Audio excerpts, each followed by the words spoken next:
Nike is about to release the Nike Invincible V3.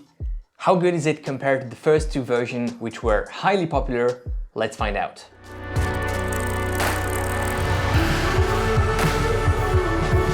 Everyone, and welcome back on the channel. My name is Alex. In today's video, we are reviewing the Nike Invincible V3. This is a shoe that I discovered last week in Berlin during the Nike Invincible experience. If you haven't seen that vlog, go check it out. It was really a nice experience in Berlin. But today is the review of the shoe. I managed to run a couple more times since the event, or even 3 times since the event. So I now have a good opinion about the shoe and I'm able to share some first impressions with you. This is a shoe that was given to us by Nike via Top for Running. There is a giveaway going on at the moment on our Instagram accounts at Meta Endurance and at Alex Fidelity. You can go enter the giveaway and try to win a pair of Nike Invincible V3. So yeah, make sure you enter the giveaway. And once this shoe releases on February the 2nd at 9 AM in Central European time, you can purchase this shoe with code META, META on topforrunning.com to get a discount on it. So make sure you use that code. It's a link in the description as well. It helps the channel and you save some money on the Invincible V3. So it's quite a win-win situation, I think. Let's go directly into the specs. We're looking at 355 grams in my size US 11 EU 45 for this shoe. So it's quite a heavy shoe, to be honest. Even for a daily trainer, you can feel the weight on your feet. And you know, it's not necessarily a drawback, but it's certainly something you need to take into account, especially if you like lighter shoes for your daily training. Width of the platform, very interesting compared to the Invincible one, which you have right here. This shoe here gains 4 or 5 millimeters of width in the forefoot, 3 in the midfoot, and again 3 in the heel. So it's a wider platform, giving you extra inherent stability.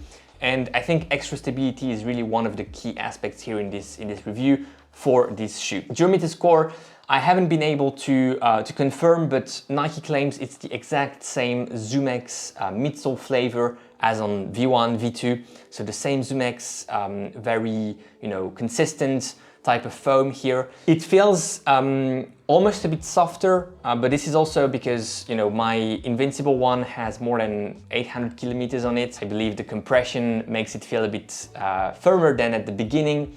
This is maybe why this shoe feels a little bit softer, despite Nike claiming again the same geometry score and flavor for the ZoomX foam. Drop, we have 1 extra millimeter in the heel, but also 1 extra millimeter in the forefoot, keeping that 9 millimeters offset, 9 millimeters drop, 40 millimeters in the heel, 31 in the forefoot, so 9 millimeters drop again, making it a very interesting shoe for heel striker, midfoot strikers, and for those easy recovery runs. 9 millimeters being quite gentle on the calves and on the posterior chain of your lower body. Let's go into the upper here directly. The upper changes, of course, compared to the previous version, as you can see. I think one interesting thing to notice is those small overlays looking almost like Flywire technology from Nike. It isn't, I believe, Flywire, or it is, at least, it's not called like this as such on this shoe. It's interesting because I believe it provides really a nice structure to the upper, and at the same time, it rubs against my, the ball of my foot here, and my pinky toe on the outside, on the lateral side of the shoe. So interesting technology, but for some reason the amount of room in the forefoot seems like it went down, and I'm not gonna call it a snug fit, but the forefoot isn't roomy. The toe box isn't roomy by any means. And again, I had some rubbing here on the medial and lateral side. Keep in mind that it's winter time here. I'm wearing slightly thicker socks, adding a bit of volume in my forefoot for sure, but also thicker socks means supposedly a lower likelihood of any friction.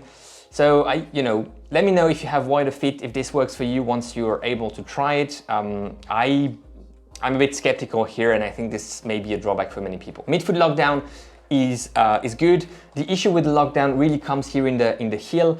As you can see, I have my runner's knots done here because without them, I really had too much heel movement, heel slippage, and even with them, I still have a bit of that heel movement, vertical movement, which isn't necessarily super enjoyable. It's a bit sad. I mean, it's not sad, but the V1 that I have right here had that huge bolster here in the heel, a bit too much padding. It was even padded on the outside for some awkward reason, but at least the heel was really held in place very securely, very nicely.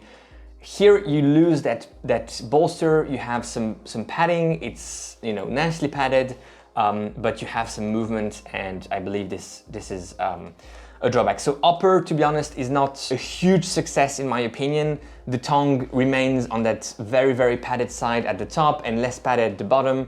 Tongue is okay, to be honest, but the whole upper situation, especially with that snugness in the forefoot and heel movement, is, you know, not 10 out of 10 for sure. Midsole, what changes? The main difference, again, 1 extra millimeter in the heel, 1 extra millimeter here in the forefoot.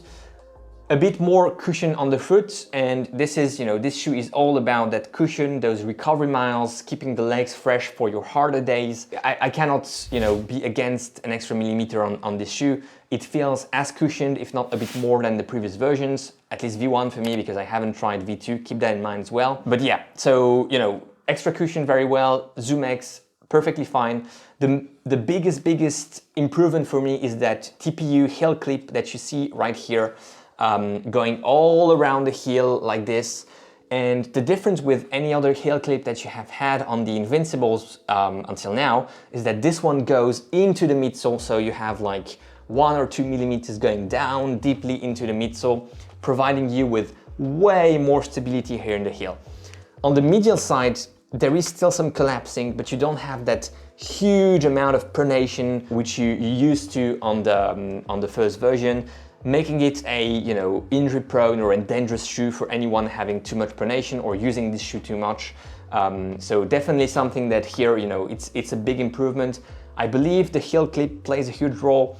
You have also that overlay here, the nice glowing overlay. Nike said this is a pure design feature. I believe it adds a bit of rigidity here in the heel, providing again with a better, less collapsing and a better compliance for stability runners. Again, the platform is wider, and that again helps for the heel stability, but also for the forefoot toe-off phase.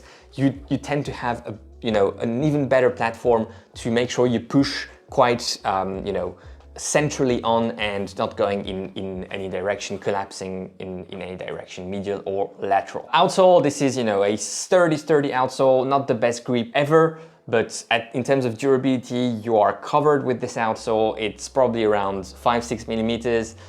Plenty of coverage. If Nike wanted to reduce a bit the weight on this shoe, outsole would be definitely a place I would be looking at first. Outsole is really plenty and durability will be good. Compression, I know some people are worried about the shoe because of the compression and maybe shorter lifespan because of the ZoomX compression.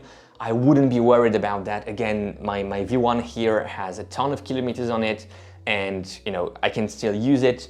It's completely destroyed. The midsole is tearing apart from the upper, but it's still working, and the compression is okay. The bounce is still here. How is the ride compared to the V1, V2, or at least V1 for me, because again, I haven't tried V2. I would call it a slightly less bouncy ride, but a ride that will work for more people.